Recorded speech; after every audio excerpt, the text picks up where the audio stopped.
Hello guys! General reading po ulit tayo. Check na natin ano yung mga makukuha natin ditong energies.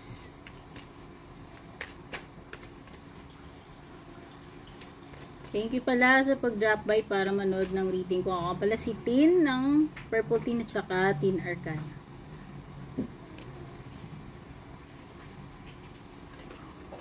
Eight of Pentacles reversed.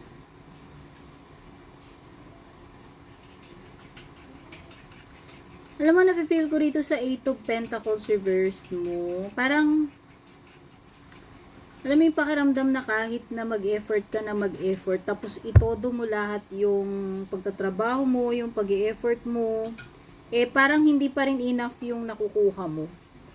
No? Pag kumbaga parang pagdating dun sa output, parang hindi ka ganun ka-happy. Kahit na parang tinodo mo naman lahat na yung pag-i-effort mo, parang hindi pa rin enough. Okay? Whether sa pagtatrabaho ito or sa relationship ito. Para kasing tinotodo mo lahat, pero parang hindi pa rin magkasya. Hindi pa rin siya enough para doon sa person. Or vice versa, ha? Interchangeable. Pwede kasing magkapalitan yung mga energies na tinutukoy dito.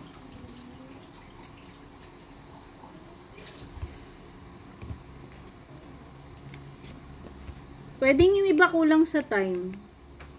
Either kulang sa time or kulang sa effort, pero more on yung kahit na nag-effort na parang hindi pa rin sumasapat. Yung more on ganun yung nafe-feel ko rito.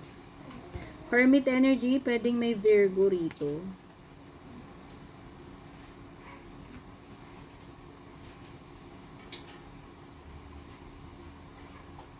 Ito yung kagustuhan na yung kagustuhan na dumitouch muna.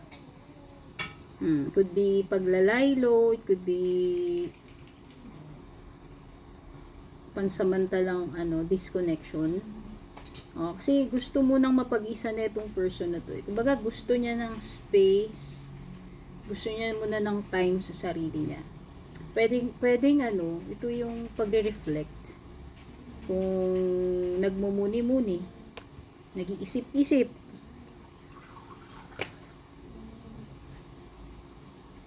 King of Cups, pero may feeling tong person na to mahalaga ka sa kanya or mahalaga siya para sa iyo. Pero kailangan lang irespeto yung personal space. Minsan kailangan din natin pagbigyan ng time yung isa't isa in a relationship. Kung relationship man to Pero na nakikita ko dito is etong person na to, kung sino man sa inyo yan, basta meron siyang something na pinag-iisipan ng mabuti. Pero kung sa feelings lang din, I think meron namang feelings talaga kung tutuusin.